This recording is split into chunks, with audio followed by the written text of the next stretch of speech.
In today's video, I'm going to be trying to fit these new GPM gears into the Xmaxx. As we know, I've killed a load of gears in this. Diffs just seem to turn into chocolate in my hands. I don't know why, but they do. So it's got a new bulkhead in it. It's got new bearings in it. I'm going now for these hardened GPM gears.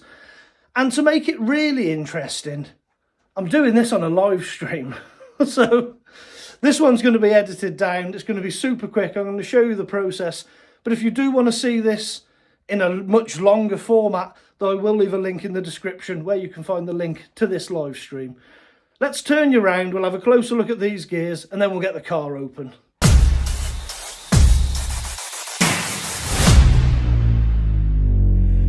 Right, so here are the gears. These are the GPM Mod 1.6 gears.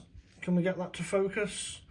There we go. So the 1032s, these are big chunky teeth. I mean, the difference between these and the stock ones, it's really noticeable. So I'm hoping these spiral cut ones with these are going to last longer than these standard Traxxas ones. I've got so many of these kicking around that I just chew up, and these pinions. So the difference between that and that. So yeah, I'm hoping GPM are going to look after me here. Here we go then. The Xmaxx is on the bench, ready to go. The gears are ready. The live stream's watching. Let's get this torn apart and I'll put you back on when we are at vital points of putting these gears in. Okay, so I'm digging into this and I've decided there's no need, I don't think, to take the rear end completely off. So I've taken all the screws out. This shock tower is going to come off. And then all I'm going to do is take off this, obviously the rear end and the top of the bulkhead. And then we'll be able to have a look inside and see if these GPM gears need meshing. Right, I shall carry on. We're at this point now where I've taken all of the screws out of this end. So now I am able to remove the rear gear cover, rear diff cover. This will come out and we're going to be changing the gear on this. I mean, this gear in here is actually not that old.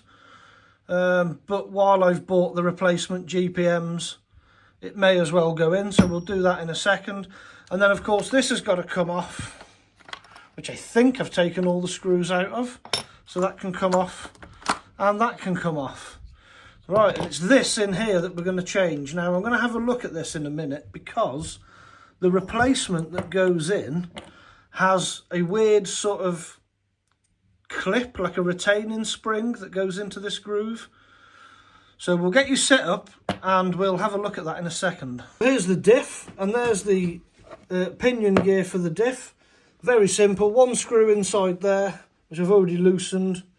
So that comes out, that pulls off. This bearing will come off.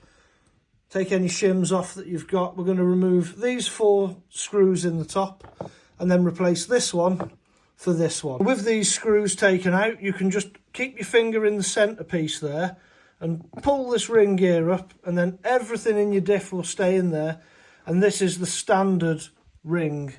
So we'll have a little comparison between the standard one. This one, it isn't actually chewed up. The front one was a bit chewed up, but this one isn't. But I thought, seeing as I've bought these in a pair, it just makes sense to change them. So that there is the difference between the GPM Mod 1.6 gears and the standard gears. Of course, these are the powdered sort of monkey metal gears that Traxxas use.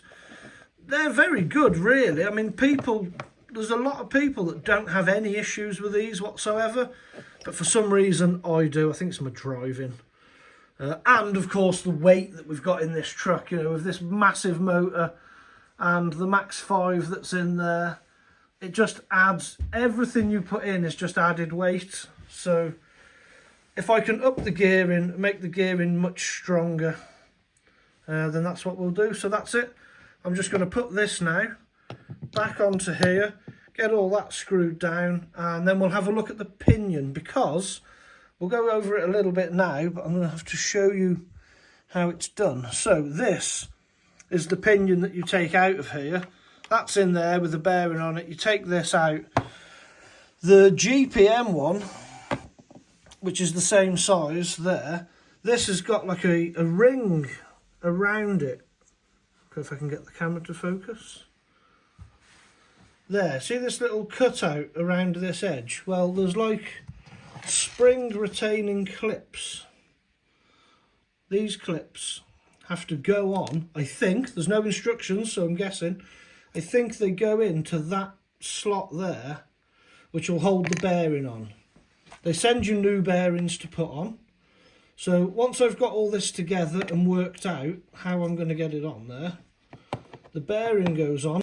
It was a bit of a struggle one-handed, and there you can just see where it's left you that little tiny groove just there, and that's where I believe that little ring has to go on. And what that'll be for is, because they're spiral cut, when they turn one way they're going to pull into the diff, and when they turn the other way they're going to push out of the diff. It's just the way that the angle of the cut is. One will pull, one will push, and that will lock the bearing in place, and the bearing is held in place in the groove in the bulkhead, so it'll stop this gear shifting backwards and forwards. Once I've got that on, I'll put you back on and show you. And this is the GPM upgraded part. Of course, the standard one just pulls out. This is a smooth sort of transition. It pulls out, there's nothing holding it in there. When it's in there, the bearing just sits on this, and it just sits into the bulkhead in there. But the GPM one, I'll leave that bearing on there actually.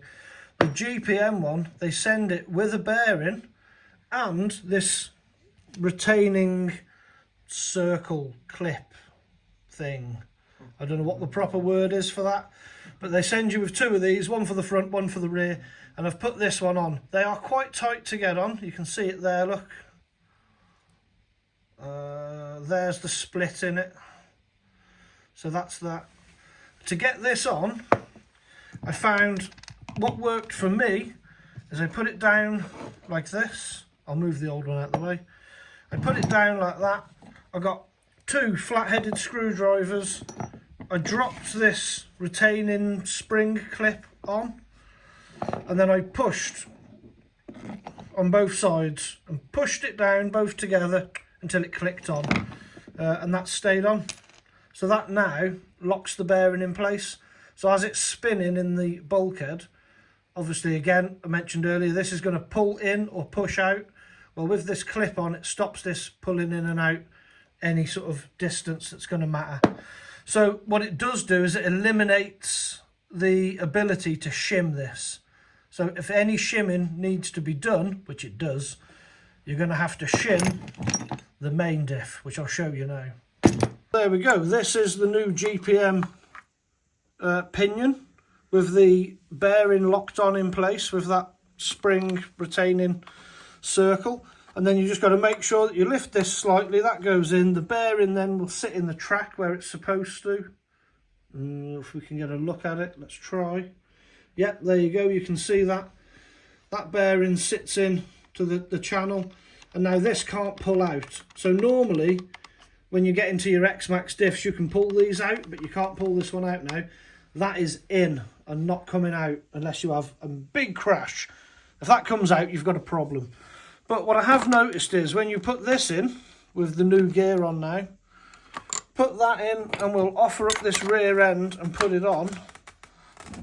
I've got a little bit of movement side to side. Only very slight bit of movement. Just side to side, you can just see it. So I think what I'm going to do is just put one shim on the edge of this, which if I can do this one-handed, I'll show you. Take this off, put that there. There's this screw in there, which we've taken out already, so that's going to come out. Take your bearing off, get your shim, put your shim on there, then your bearing on. And then we're going to screw this back into place. We're going to put that screw back in there. I'll do that off camera in a second. And then as that sits back into the bulkhead, it should sit nicely now in here. There's still a tiny bit of movement there, but that's good. So that's how I'm going to run this, and we're going to hope that that is going to fix my diff issues. So we'll get all this put back together and I'll put you back on in a second. And there we go, the Xmaxx is all back together, fitted with all its GPM gears. So now we've got a GPM diff ring and pinion in the front and in the rear, and the centre diff has also got GPM internals in there too. So hopefully now my diff issues are going to be sorted. There's the old diff parts there. There they go. So we're now, Xmaxx is all GPM'd up. GPM bash bar, GPM gears, GPM motor mount, even though it's a copy, but it's a GPM motor mount. So we're all set to go. Now remember, I have done this on a live stream, so if you do want to watch the full version of this being taken apart and all put back together, I will leave a link in the description, or maybe a card up in one of these corners where you can click on that and go straight to the live stream. I hope this has been of some use or some entertainment to anybody. If it has and you're not already, please do subscribe, bash the bell, and I'll see you in another video. Goodbye!